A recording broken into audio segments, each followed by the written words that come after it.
Welcome to bind edutech. हम लोग vistas का चैप्टर नंबर 3 डिस्कस कर रहे थे, journey to the end of the earth. इस चैप्टर में हम लोगों ने देखा अभी तक कि तिशानी दोशी जो मद्रास की रहने वाली थी, उनका जर्नी मद्रास से शुरू हुआ। मद्रास जो 13.09 degree north of the equator था, और अंटार्कटिका जाने में उसको 100 घंटे से भी ज़्यादा का यात्रा करना पड़ा, कार से, एरोप्लेन से, फिर लास्ट में शिप से। उस शिप का नाम था द एकेडमिक सोकाल्स्की, जो कि एक रशियन रिसर्च शिप था। अंटार्कटिका पे पहुंच करके तिशानी दोशी का फर्स्ट इमोशन रिलीफ का था, लेकिन रिलीफ के तुरंत बाद उसको गहरा आश्चर्य भी हुआ। आश्चर्य उस जगह के इमेंसिटी को देख करके हुआ, मतलब विशालता को देख करके। आश्चर्य उस जगह के आइसोलेशन को देख करके हुआ, मतलब वो जगह बाकी दुनिया से कितनी अलग है, कितनी डिफरेंट है, ये देख करके आश्चर्य हुआ। मगर आश्चर्य का मुख्य रीज़न था कि वो कैसा समय रहा होगा जब इंडिया और अंटार्कटिका एक ही लैंड मास के हिस्सा हुआ करते थे। वो हम लोगों ने भी डिस्कस किया कि गोंडवाना नाम का एक सुपर कॉन्टिनेंट था 650 मिलियन साल पहले, और उसी सुपर कॉन्टिनेंट में इंडिया और अंटार्कटिका एक साथ थे। वही यहाँ पे बुक में पार्ट ऑफ हिस्ट्री में बताया गया है। वापस टेक्स्ट बुक पे आते हैं। Part of history. 650 million years ago, 650 million साल पहले, a giant amalgamated southern supercontinent Gondwana did indeed exist, centered roughly around the present day Antarctica।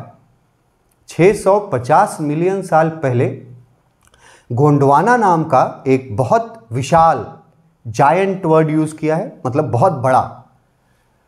एमलगमेटेड मतलब बहुत सारे टुकड़े उसमें एक साथ थे, जुड़े हुए थे, जॉइंट। तो जो 5 टुकड़े उसके हुए थे, south America, Africa, Australia, Antarctica and India, तो सब जॉइंट थे, उसके लिए एमलगमेटेड वर्ड है। सदर्न, क्योंकि वो साउथ की ओर था, नॉर्थ की तरफ लॉरेशिया नाम का था कॉन्टिनेंट, तो southern.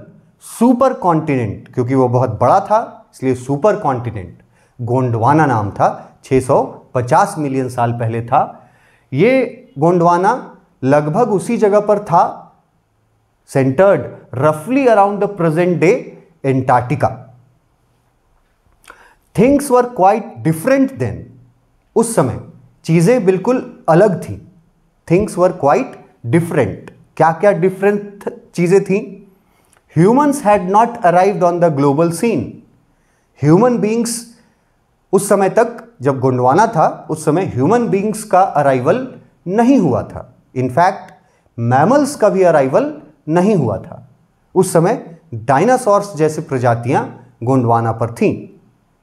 And the climate was much warmer. ये भी मैंने डिस्कस किया था कि क्लाइमेट गोंडवाना का बहुत गर्म था, अराउंड 70 to 80 डिग्री सेल्सियस। इतना गर्म क्लाइमेट था वहां का। Hosting a huge variety of flora and fauna. Flora मतलब species of plants, and fauna मतलब species of animals.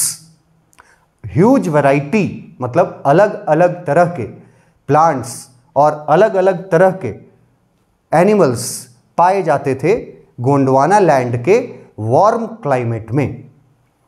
For 500 million years Gondwana thrived. Thrived word का मतलब है प्रॉस्पर्ड, फलता फूलता रहा। 500 मिलियन सालों तक गोंडवाना फलता फूलता रहा। बट अराउंड द टाइम, लेकिन वो समय 650 में 500 माइनस कर दो, 150 मिलियन साल पहले गोंडवाना सेपरेट हो गया डिफरेंट पार्ट्स में। 5 पार्ट्स मैंने आपको बताए हैं। उस समय जब वो सेपरेट हो रहा था, the dinosaurs were wiped out. तो डायनासोर्स की प्रजाति का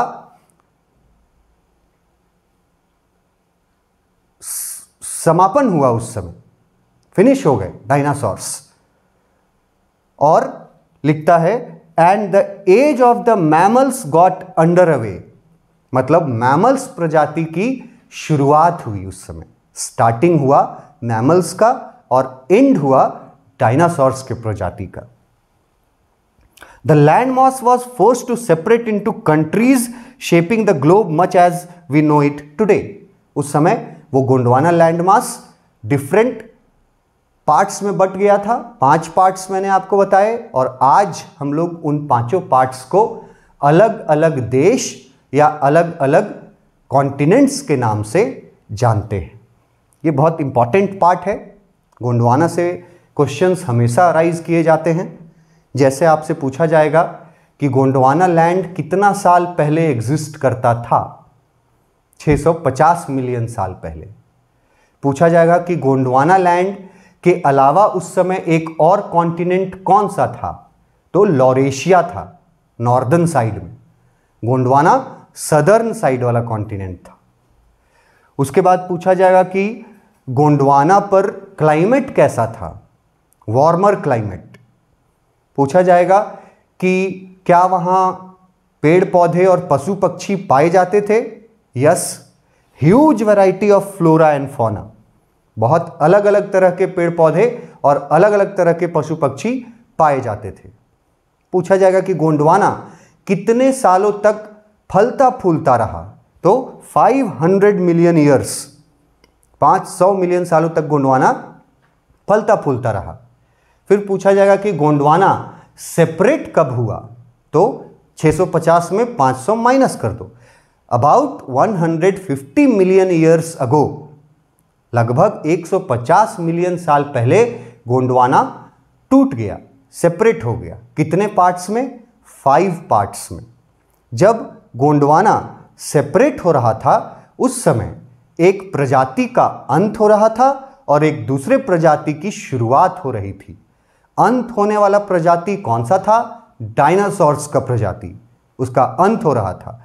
और किस प्रजाति की शुरुआत हो रही थी? मैमल्स की शुरुआत हो रही थी। और उसी मैमल्स में हम लोग भी एक एनिमल हैं, ह्यूमन बींग्स। तो जब टूट रहा था उस समय सबसे इंपॉर्टेंट घटना यही माना जा सकता है कि एक प्रजाति का अंत हो रहा था और एक नए प्रजाति की शुरुआत हो रही थी। डायनासोर्स का अंत और मैमल्स की शुरुआत। कितने पार्ट्स में टूटा वो याद रखिएगा। उन पार्ट्स को आज हम लोग किस किस नाम से जानते हैं वो याद रखिएगा। अब इससे आगे बढ़ते हैं। To visit Antarctica now is to be a part of that history. आज जब हम लोग एंटार्क्टिका को विजिट करते हैं प्रेजेंट में, तो हम लोग अपने इतिहास के उस हिस्से को जान सकते हैं जो इतिहास हमारा मिलियन ईयर्स पुराना है। To get a grasp of where we have come from and where we could possibly be heading. Grasp का मतलब है नॉलेज, इंफॉर्मेशन।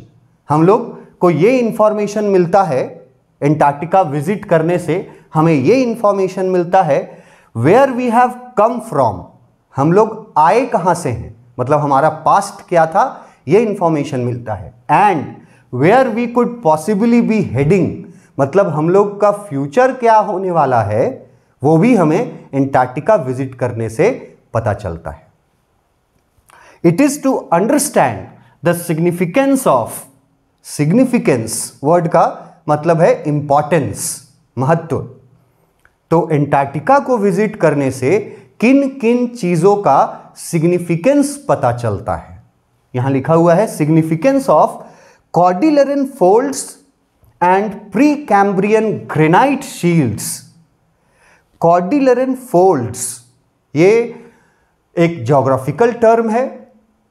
जब हमारे पृथ्वी के अंदर जो डिफरेंट लेयर्स हैं, वो लेयर्स जो मूव करते हैं, और वो लेयर्स जब मूव करते करते एक दूसरे से सट जाती हैं, टकरा जाती हैं, तो वहाँ पर फोल्ड हो जाता है, और उस तरह के फोल्ड को एक नाम दिया गया है कॉर्डिलेरन फोल्ड।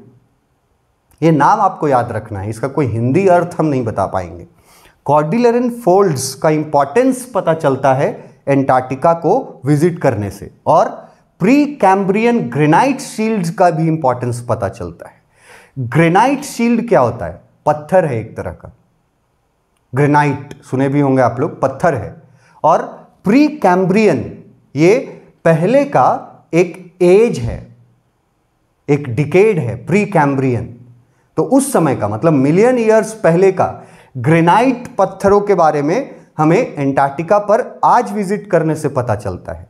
और मिलियन ईयर्स पहले जो कॉर्डिलेरन फोल्ड्स उत्पन्न हुए हैं, उन फोल्ड्स का भी इंपॉर्टेंस हमें एंटार्क्टिका को विजिट करके आज पता चलता है। उसके अलावा ओजोन एंड कार्बन का भी इंपॉर्टेंस हमें पता चलता है एंटार्क्टिका को विजिट करने से। ओजोन लेयर जो है उसका क्या इंपॉर्टेंस है, किस तरह से वो लेयर हम लोगों के प्लैनेट को सेफ रखता है, और कार्बन से उस ओजोन लेयर को कैसे नुकसान होता है, इसका इंपॉर्टेंस हमें एंटार्क्टिका पे जाकर के पता चलता है। और इवोल्यूशन एंड एक्सटिंक्शन, इवोल्यूशन का मतलब होता है बिगिनिंग, शुरुआत, और एक्सटिंक्शन का मतलब होता है फिनिशिंग, किसी चीज का एंडिंग, अंत। तो एंटार्क्टिका को विजिट करते हैं तो हमें शुरुआत का भी पता चलता है और अंत का भी पता चलता है। यहां लिखने का मतलब है कि डायनासोर्स के प्रजाति का अंत का पता चलता है और मैमल्स के प्रजाति का शुरुआत का पता चलता है जब हम लोग एंटार्क्टिका को विजिट करते हैं। तो यहां से एक क्वेश्चन अराइज होता है कि एंटार्क्टिका को विजिट करने से हमें क्या क्या इंफॉर्मेशन मिलता है, और एंटार्क्टिका को विजिट करने से हम किन किन चीजों का सिग्निफिकेंस समझ पाते हैं। दो अलग अलग क्वेश्चन कि एंटार्क्टिका को विजिट करने से किन चीजों का इंफॉर्मेशन मिलता है, ग्रैस्प, और दूसरा किन चीजों का सिग्निफिकेंस पता चलता है। तो इंफॉर्मेशन हमें मिलता है कि हम लोग आए कहां से हैं और हम लोग का भविष्य क्या होने वाला है, मतलब पास्ट और फ्यूचर दोनों का इंफॉर्मेशन हमें वहां मिलता है एंटार्क्टिका को विजिट करने से। और कौन कौन सी चीजों का सिग्निफिकेंस पता चलता है, उसमें आपको ये 5-6 टर्म्स याद रखने होंगे। कॉर्डिलेरन फोल्ड्स का, प्री कैम्ब्रियन ग्रेनाइट शील्ड का, ओजोन का, कार्बन का, इवोल्यूशन का और एक्सटिंक्शन का। इन सारी चीजों का सिग्निफिकेंस, इंपॉर्टेंस हमें समझ में आता है जब हम लोग एंटार्क्टिका विजिट करते हैं। तो ये टर्म्स बहुत इंपॉर्टेंट है, और ये किस चीज का इंफॉर्मेशन मिलता है और किस चीज का इंपॉर्टेंस पता चलता है। When you think about all that can happen in a million years, it can get pretty mind-boggling. Mind-boggling word use किया है। Mind-boggling का मतलब होता है दिमाग चकरा देने वाला कोई फैक्ट, कोई ऐसा फैक्ट, कोई ऐसी जानकारी जिसको जानने से आपका दिमाग चकरा जाए, मतलब जो आपके इमेजिनेशन से बाहर का चीज हो। लिखा हुआ है कि जब आप ये सोचना शुरू करेंगे, when you think about all that can happen in a million years, कि हमारे प्लैनेट के साथ पिछले मिलियन ईयर्स में क्या क्या हुआ है, तो आपका दिमाग चकराने लगेगा, माइंड बॉगलिंग हो जाएगा। अगर आप ये सोचना शुरू करेंगे कि मिलियन ईयर्स में हमारे प्लैनेट के साथ क्या क्या हुआ है, it can get pretty mind boggling. Imagine, 2 example दिया हुआ है कि मिलियन ईयर्स पहले हमारे प्लैनेट पे क्या क्या हुआ है, उसका 2 एग्जाम्पल दिया हुआ है। बहुत इंपॉर्टेंट एग्जाम्पल्स हैं और बहुत इंपॉर्टेंट इंफॉर्मेशन यहां से हमें मिलता है। जैसे फर्स्ट वाला में इमेजिन में लिखा है, India pushing northward jamming against Asia to buckle its crust and form the Himalayas. Himalayas का नाम सब लोगों ने सुन रखा होगा। हिमालय एक पर्वत श्रृंखला है, a chain of mountains. Himalaya is a range of mountains. Himalaya किसी एक पर्वत का नाम नहीं है, हिमालय में बहुत सारे पर्वत हैं, जैसे काराकोरम है, केटू है, माउंट एवरेस्ट है, कंचनजंगा है। These all are different mountains of Himalayan range. तो इस फर्स्ट एग्जाम्पल में हमें एक सेंटेंस में बता दिया गया कि हिमालय पर्वत श्रृंखला का निर्माण कैसे हुआ था मिलियन ईयर्स अगो। उसके निर्माण के बारे में बताया गया इन अ वेरी शॉर्ट सेंटेंस। आप इमेजिन करो, जैसे मैंने आपको बताया था पिछले वीडियो में कि गोंडवाना के 5 टुकड़े हुए थे और पांचों टुकड़े मूव कर रहे थे, इधर उधर मूव कर रहे थे एक इधर उधर डायरेक्शन में। तो एक टुकड़ा था इंडिया वाला टुकड़ा, 5 टुकड़ा में से वो इंडिया वाला टुकड़ा जो था वो नॉर्थ की तरफ मूव कर रहा था। नॉर्थ की तरफ मतलब ऊपर की ओर। ऊपर लॉरेशिया था, उसके नीचे गोंडवाना था। गोंडवाना से टूट करके 5 जो टुकड़े हुए उसमें से एक टुकड़ा जो इंडिया वाला था वो नॉर्थ की तरफ मूव कर रहा था। जब वो नॉर्थ की तरफ मूव करते रहा, ये मूवमेंट बहुत स्लो था। उसको 1-2 सालों में या 10 सालों में भी, या हो सकता है कि 50-100 सालों में भी उस मूवमेंट को हो सकता है कि विजिबल ना हो वो मूवमेंट, इतना स्लो मूवमेंट था। मगर जब वो मूवमेंट लाखों साल तक होते रहा, करोड़ों साल तक होते रहा, तब इंडिया स्लोली नॉर्थ की तरफ मूव करते करते एक समय ऐसा आया जब इंडिया वाला टुकड़ा, इंडिया वाला पार्ट जा करके सट गया एशिया वाले पार्ट से। वो एशिया जो लॉरेशिया का हिस्सा था उससे जाकर के इंडिया वाला पार्ट सट गया। जैमिंग लिखा हुआ है, जैमिंग अगेंस्ट एशिया, मतलब एशिया और इंडिया वाले पार्ट एक दूसरे से टकरा गए, सट गए। अब जब दोनों लैंडमास, इंडिया वाला लैंडमास और एशिया वाला लैंडमास, जब दोनों आपस में सटे तो कोई फोर्स रहा होगा, कोई इंटरनल फोर्स था जो कि दोनों को एक दूसरे की तरफ मूव कर रहा था। या इंडिया वाला अगर नॉर्थ की तरफ इंडिया का पार्ट मूव कर रहा था तो किसी फोर्स के वजह से मूव कर रहा होगा। क्या दोनों के सटने के बाद वो फोर्स लगना बंद हो गया? नहीं, वो फोर्स तो अप्लाई होते रहा। सटने के बाद भी वो फोर्स अप्लाई होते रहा, और जब सटने के बाद भी वो फोर्स अप्लाई होते रहा तो क्या हुआ कि दोनों लैंड मासेस का जो ऊपरी हिस्सा होता है, जिसको हम लोग क्रस्ट बोलते हैं, ऊपरी हिस्सा, फर्स्ट लेयर जो होता है हमारा, अपर लेयर, क्रस्ट, वो जो क्रस्ट था वो फोल्ड होने लगा, मुड़ने लगा, क्योंकि प्रेशर लग रहा है अंदर से, इंटरनली प्रेशर के वजह से ही दोनों आपस में सटा।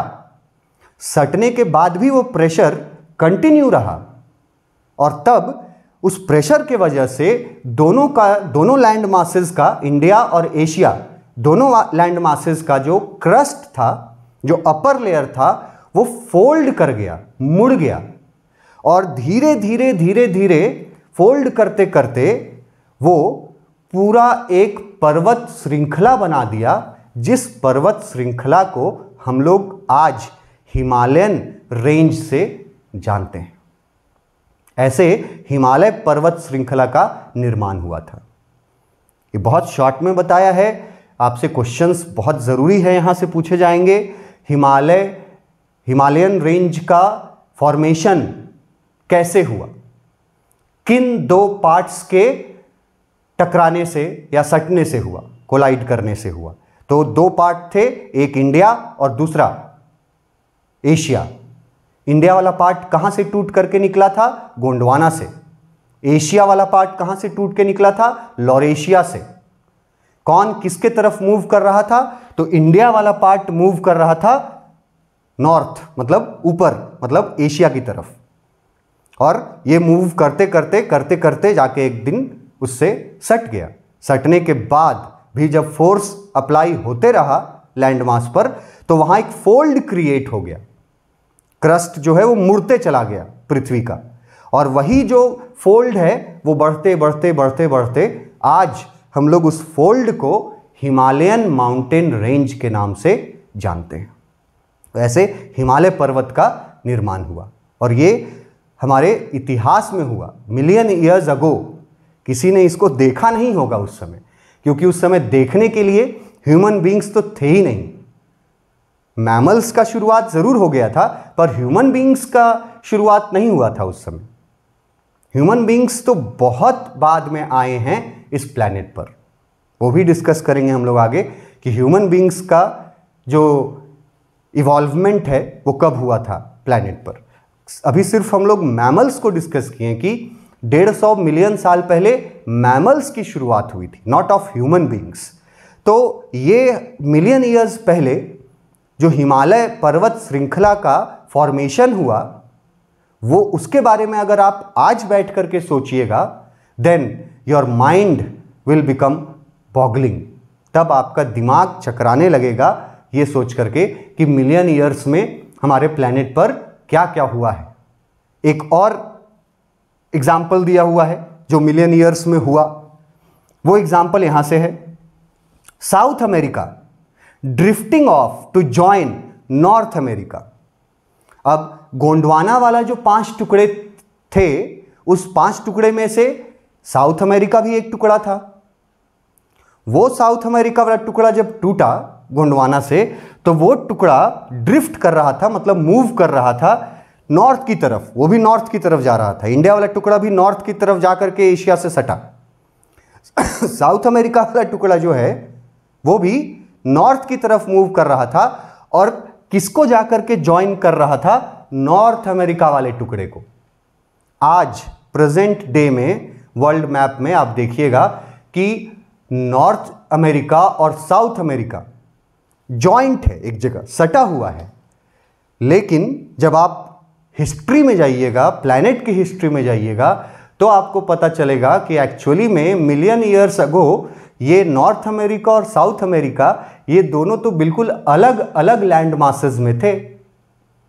साउथ अमेरिका गोंडवाना में था, नॉर्थ अमेरिका लॉरेशिया में था। तो गोंडवाना से जब साउथ अमेरिका टूटा और वो मूव कर रहा था, ड्रिफ्ट करने का मतलब मूव कर रहा था नॉर्थ की तरफ, और नॉर्थ अमेरिका को जाकर के ज्वाइन कर लेता है। अब जिस जगह पर साउथ अमेरिका था, उस जगह से जब वो मूव कर गया, जब हट गया नॉर्थ अमेरिका को ज्वाइन करने के लिए, तो उस जगह पर एक रास्ता बन गया। रास्ता के लिए यहां वर्ड यूज किया है पैसेज, और एक नाम दिया गया है उस रास्ता को, जो यहां लिखा हुआ है ड्रेक पैसेज। यहां देखिए ड्रेक पैसेज। ये ड्रेक पैसेज कब बना? जब साउथ अमेरिका अपने जगह से मूव करके ज्वाइन करने चला गया नॉर्थ अमेरिका को। तब साउथ अमेरिका जिस जगह पर था, वहां से जब वो मूव कर गया, तो वो जगह पर एक रास्ता बन गया, पैसेज बन गया। उस पैसेज को नाम दिया गया है ड्रेक पैसेज। और उसी ड्रेक पैसेज से, मतलब उसी रास्ते से, कोल्ड सर्कमपोलार करंट्स को आने का मौका मिला एंटार्क्टिका तक। जो एंटार्क्टिका वाला टुकड़ा था वो भी गोंडवाना से निकला था। जब तक साउथ अमेरिका अपने जगह पर था, तब तक कोल्ड सर्कमपोलार करंट्स जो थे, कोल्ड सर्कमपोलार करंट्स, ये करंट्स एंटार्क्टिका तक नहीं पहुंच पा रही थी। जैसे ही साउथ अमेरिका मूव करता करता नॉर्थ अमेरिका की तरफ चला गया, तो वहां बन गया रास्ता। उस रास्ते से कोल्ड करंट्स को आने का मौका मिला। उस रास्ते का नाम दिया गया है ड्रेक पैसेज। Drake passage. उस पैसेज से कोल्ड सर्कमपोलार करंट्स आई और आकर के वो एंटार्क्टिका को से टकराई, और उन्हीं कोल्ड सरकमपोलार करंट्स ने एंटार्क्टिका को धीरे धीरे करके फ्रिजिड कर दिया। फ्रिजिड का मतलब है जमा दिया, जमा देने का मतलब है कि कोल्डेस्ट जगह बना दिया, पूरे प्लैनेट का कोल्डेस्ट जगह बना दिया एंटार्क्टिका को उन कोल्ड सरकमपोलार करंट्स ने। तो एंटार्क्टिका जब गोंडवाना में हुआ करता था उस समय तो यहां टेम्परेचर बिल्कुल वार्म था, क्लाइमेट बिल्कुल गर्म था, पूरे गोंडवाना की तरह ठंड नहीं था। वहां एंटार्क्टिका पर भी जीव जंतु थे, एंटार्क्टिका पर भी पेड़ पौधे थे। लेकिन जब सभी टुकड़े टूट गए, एंटार्क्टिका भी मूव करने लगा, साउथ अमेरिका भी मूव किया। साउथ अमेरिका के मूव करने के वजह से एक रास्ता बना, ड्रेक पैसेज। उस रास्ते से कोल्ड करंट्स को आने का मौका मिला और वो करंट्स आकर के एंटार्क्टिका से टकराई और उन्हीं कोल्ड करंट्स ने एंटार्क्टिका को फ्रिजिड कर दिया। धीरे धीरे करके आज वाले स्थिति में एंटार्क्टिका को वही कोल्ड करंट्स पहुंचा दिए। वो एंटार्क्टिका जो कभी 70-80 डिग्री सेल्सियस हुआ करता था, आज वो इस प्लैनेट का कोल्डेस्ट कॉन्टिनेंट है। आज वहां का टेम्परेचर -80 डिग्री में है। जो पहले 80 डिग्री में प्लस में हुआ करता था, आज वो -80 डिग्री में है। तो दूसरा एग्जाम्पल आपको दिया कि एंटार्क्टिका फ्रिजिड कैसे हुआ। वो एंटार्क्टिका जब गोंडवाना का हिस्सा था तो वहां भी क्लाइमेट वार्म था। तो ऐसा क्या हुआ कि एंटार्क्टिका जम गया, इतना बर्फ वहां कैसे आ गया?